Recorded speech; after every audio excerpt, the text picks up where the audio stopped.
in this given value, we can plot this values in a graph, which this letter is indicate the 41 kilometer per hour, 60-degree north and west.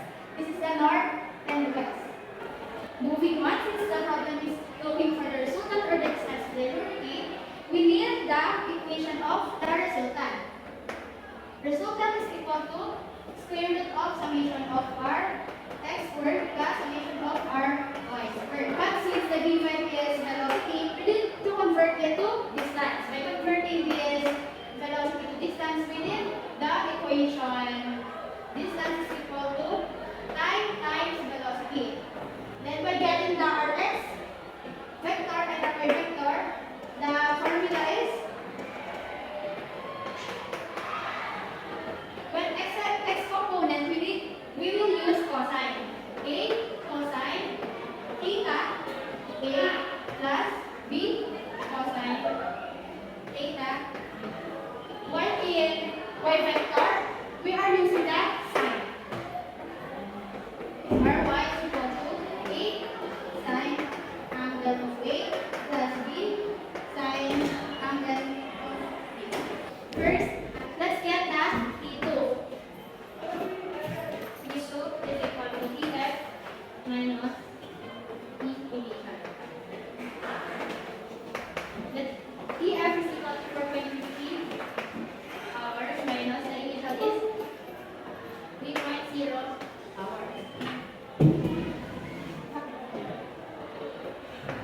T2 is equal to 1.50 hours.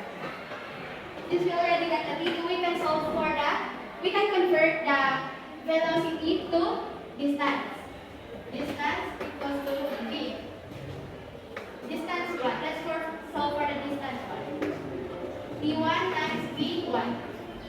V1 is equal to T1 is 3.0 hours times velocity 1 is 41.0 kilometers per minute. That's 1 is equal to 123 kilometers. Next, the D2 is 1.50 hour times 25.0 kilometers per hour. Sitting with 37.5 kilometers. Since we already get this distance, we can get the x and y components by using. First, let's get the rx. By using this formula, summation of rx is equal to a cosine angle of a plus b cosine angle of b. Substituting the values, a is equal to 123 kilometers cosine 60 degree plus 37.5 kilometers cosine 90. 123 kilometers cosine 60 is equal to negative 61.5 kilometers. While 37.5 kilometers cosine 90 is equal to 0. Adding this value, it is negative 61.5 kilometers. Next, let's get the y component. By using this formula naman. A sine angle of B, A plus B sine angle of B. Summation of Ry is equal to 123 kilometers sine 60 degree plus 37.5 sine cos 90 degree. 123 kilometers sine 60 is equal to 106.52 kilometers. While 37.5 sine 90 is equal to 37.5 kilometers. By adding this, we can get 144.0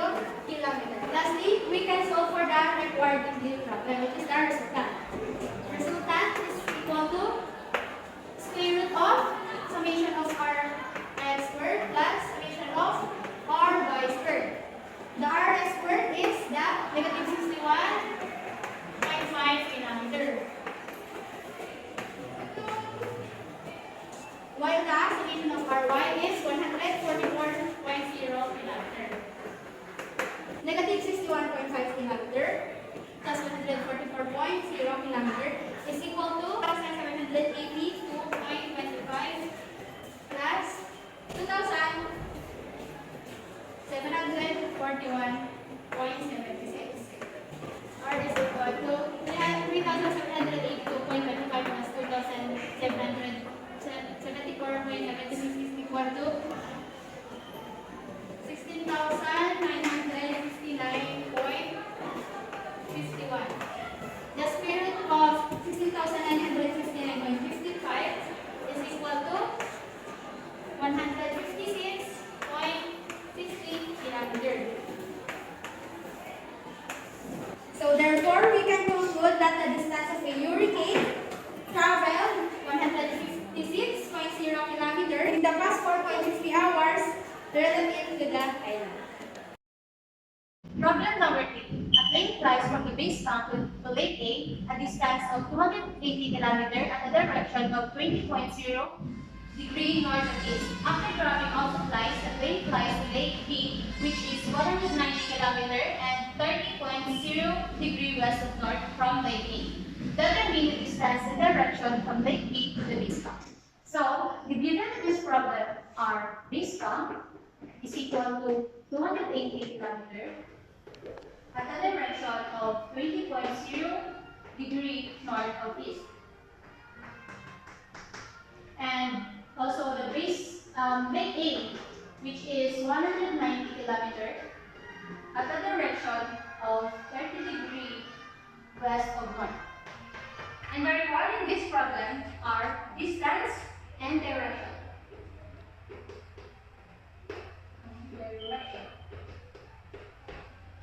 And the equation that we're going to use in this problem are resultant is equal to square root of summation of rx squared plus summation of ry squared. And also theta is equal to arctan times ry over rx. So, to answer this problem, we need to get first the x and y component of each vector by using this following formula.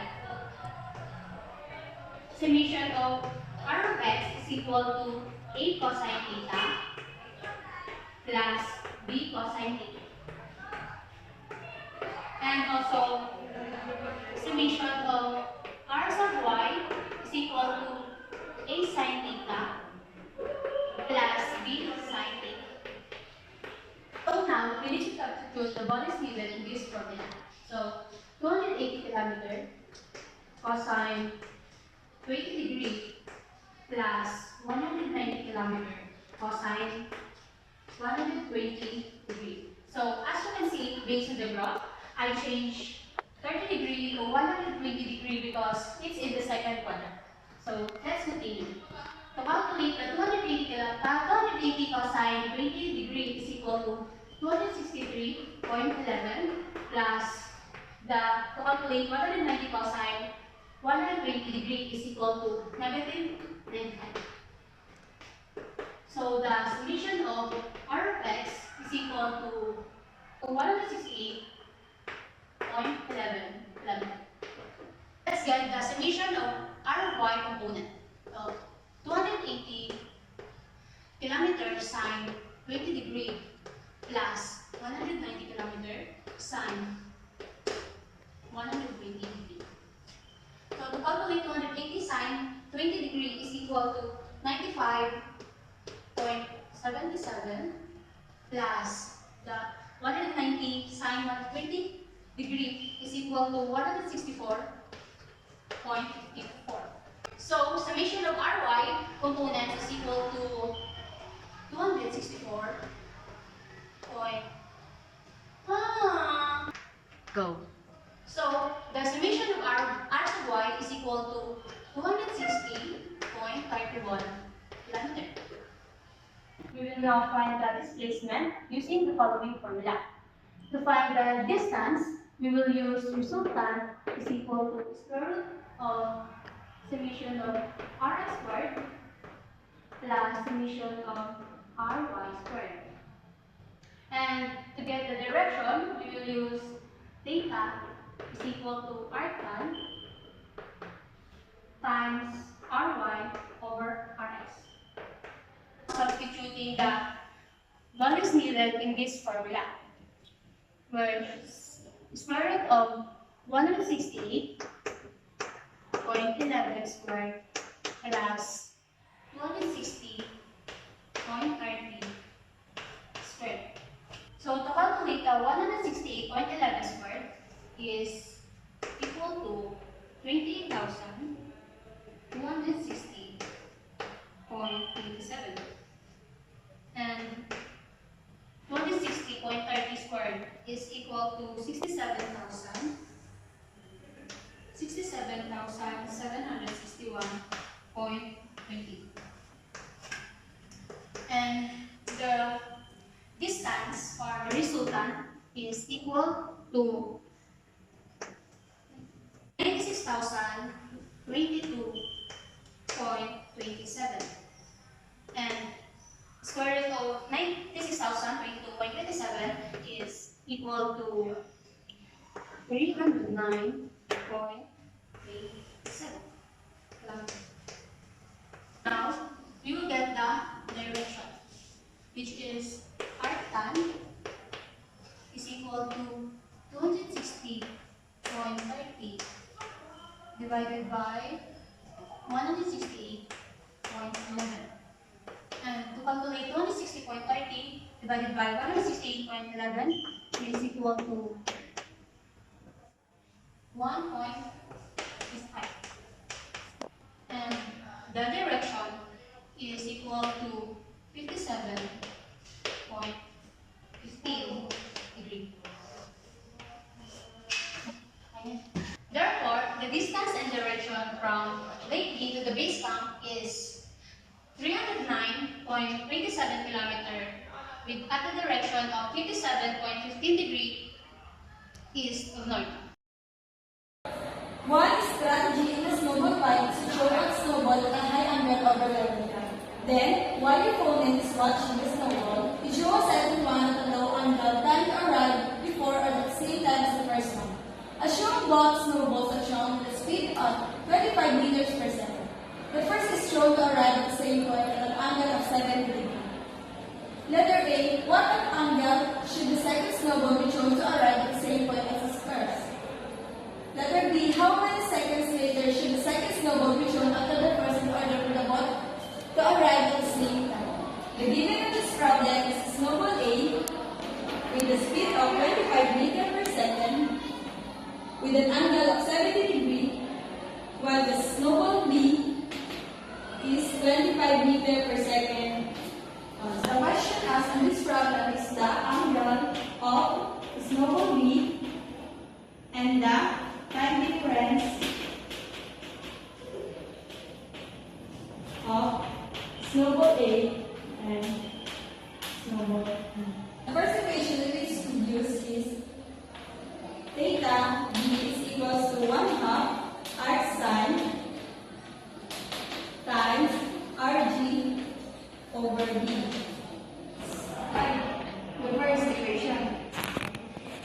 The second equation is SA or snowball A minus snowball B to find the time difference.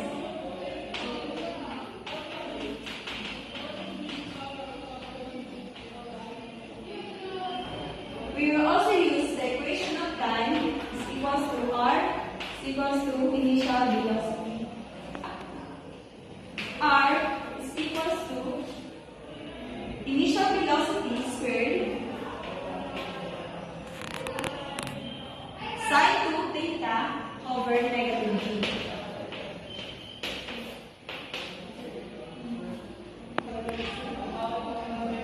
Then substitute the value 0b is equals to 1/2 arc sine Rg over. Since we have no resultant here, we should use this equation first for you to get the answer on this angle.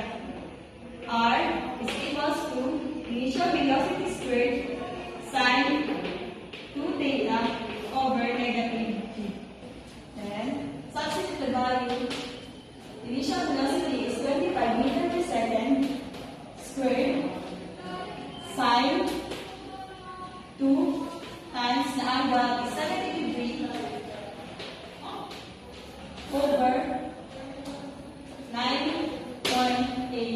meter per second.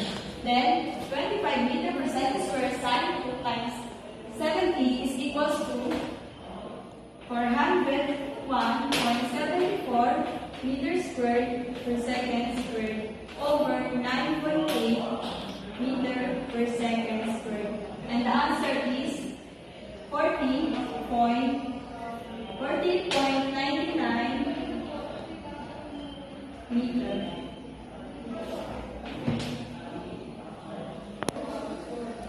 We got the result of parts equals to 40.99 meter.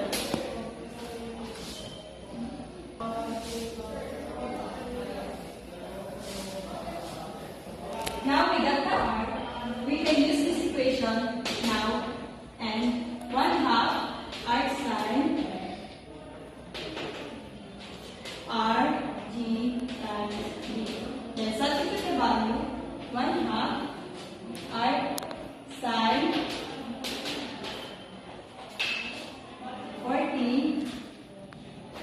40.99 meter times 9.8 meter per second squared over 25 meter per second. Then 1/2 arc sine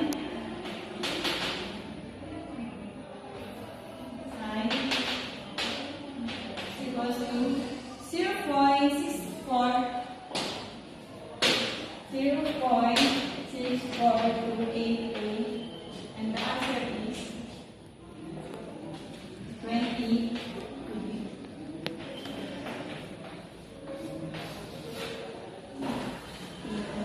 The value of angle of the snowball B is equals to 20 degree. And the next one, we will find also the velocity of snowball A, which is the equation initial velocity cosine theta, and the snowball B is of 0 cosine. First, substitute the value of 25 meter per second cosine and the angle of first snowball, which is 70 degrees, and then the answer is 8.55 meter per second. The next one is the snowball B, which has the initial velocity of 25 meter per second and have the angle of 20 degree, and the answer is 23.49 meter per second. Now, we will use this equation for us to find this time difference. Time is equals to R over initial velocity of this snowball, the first snowball, which has the 40.99 meter over 8.55 meter per second, and the answer is 4.79 second. Okay. Then the second one is, we should also use this equation. B is equals to R over B from 0.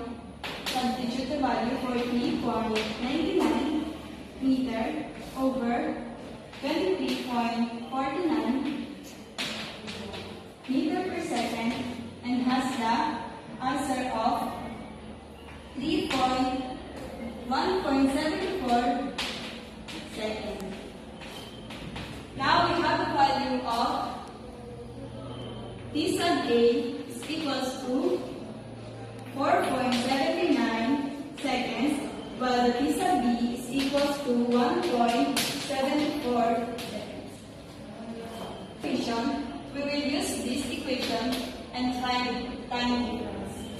Time difference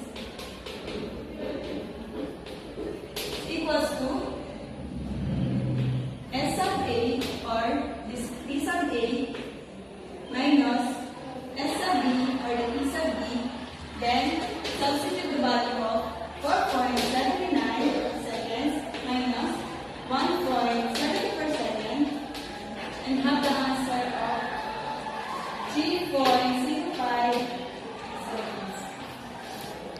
This is the time difference. Therefore, I can conclude that the snowball B or the second snowball should throw at 20 degree angle for it to arrive at same spot as the first, and their time difference is 3.5 seconds. Ang moving sidewalk in an airport terminal building moves at 1.0 meter per second and is 35 meter long. If a woman steps on and at one end and walks at 1.5 meter per second relative to the moving sidewalk, how much time does she require to reach the opposite end? If she walks in the same direction, the sidewalk is moving and be in the opposite direction. First, we need to identify our given. Our first given is B sub 1 represent the time, the moving sidewalk, which is 1.0 meter per second, and our B sub 2, which is 1.5 meter per second, and the length is 35 meter. And now, we will find our required. Our required is time, the same direction,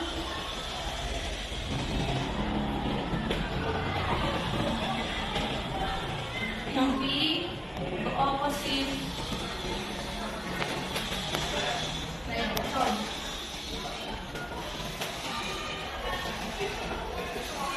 The equation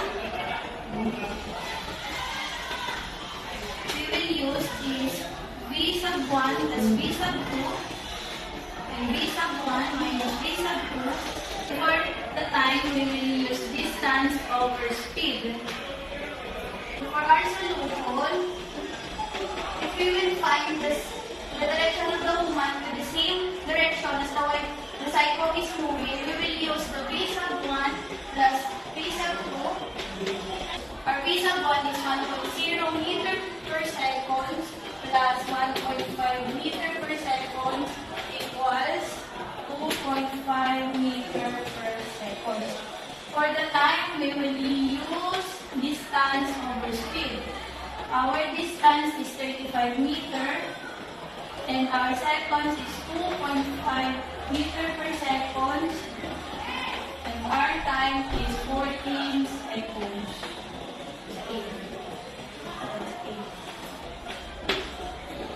Tapos sa B.